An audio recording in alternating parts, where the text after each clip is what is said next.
Hey guys, Dustin here, and welcome to Wildcard Wednesday.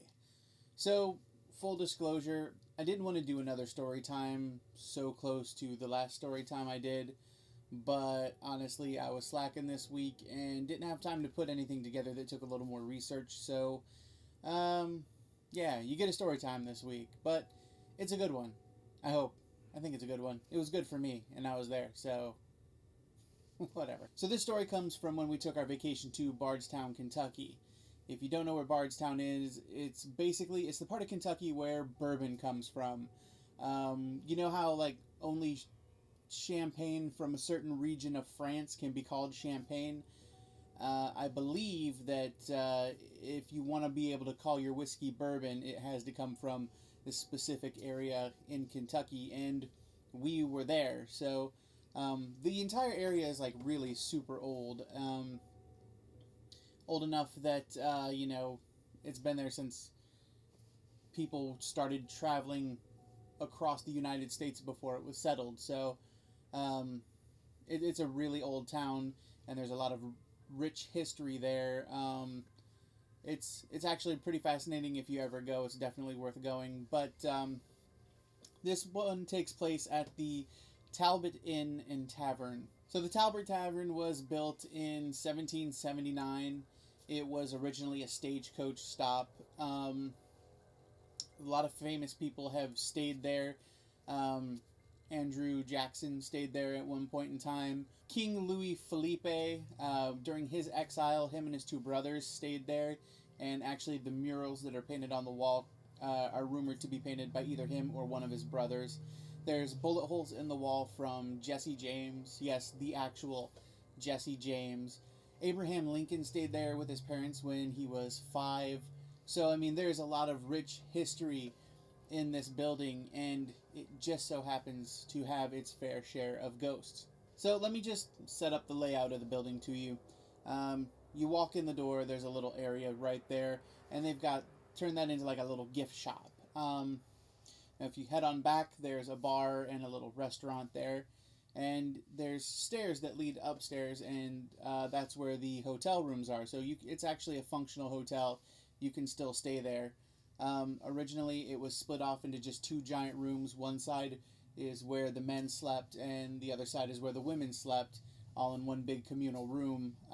Sometime in the early 1800s, like 1805, before the idea of single rooms in hotels was introduced into America.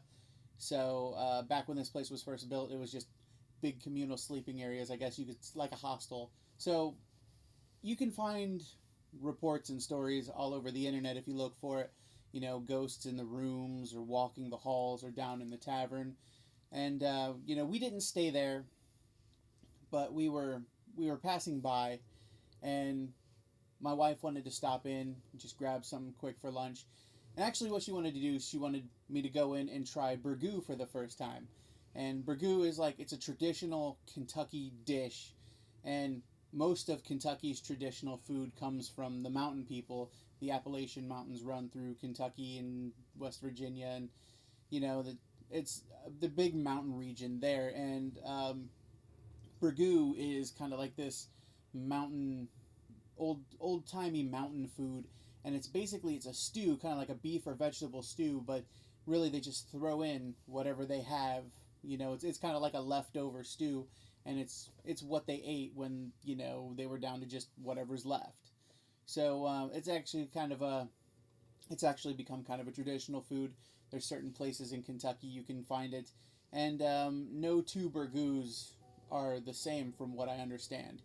So my wife thought it would be fun to go in and try some burgoo, and it was pretty good. And we go in and we sit down and we order our food, and we're sitting there and we're talking, and we had been to this pioneer village, and it's little old buildings and schoolhouse, and I was taking pictures furiously, just hoping to catch some sort of ghostly image or orbs or whatever, and most of those pictures came up pretty empty.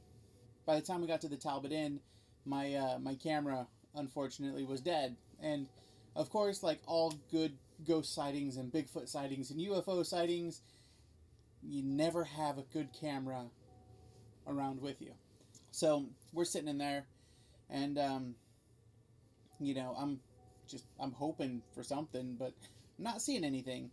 So I'm just happy to have lunch because I'm a fat guy, and lunch is very important to me. So we're sitting there, and the food comes, and we're eating, and we're talking, and we're laughing and joking, and talking about where we're gonna go next because we were touring all the different cool little places that day. And like 2 tables over, this guy and this lady come in. They're an older couple, and they sit down, and the waitress comes over, and she sets their waters down in front of them. He sets water down in front of the woman, and then the water down in front of the man. And the water in front of the man starts in front of the man and slides to the edge of the table. The waitress, without even blinking, just reaches down, grabs it, sets it back in front of him. The glass again slides to the edge of the table.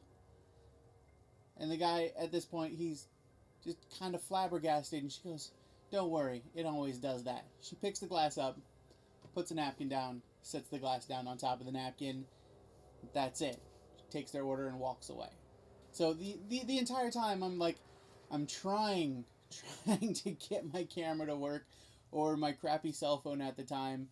I was trying to get some sort of something, and I'm taking crappy cell phone footage, just really potato quality footage at the time, and I'm getting nothing, and I was so mad that I didn't get that.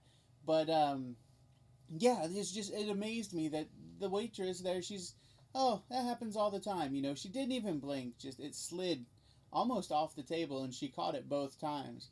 And I think that was actually the most physical thing I've ever seen as far as the supernatural. So I was actually pretty happy that I got to see it, but I was super bummed that I couldn't get any pictures or footage or whatever. And I was trying to get footage the rest of the time, and it all came up empty. There was not even orbs or mist or anything, so I was kind of bummed about that. But still super excited that I actually got to see some sort of physical manifestation in action. So yeah, I guess it was worth it. So that was my story time for this week. Thanks for tuning in to another Wildcard Wednesday. Join me next week when I do something hopefully different, but yet just as entertaining. Come back on Saturday for a review. This week I'm reviewing Gerald's Game. I've already filmed the review, and I just got to edit it, and I'll have it ready by Saturday. So until next time, I'm Dustin. This was Horroritis, and as always, keep it creepy.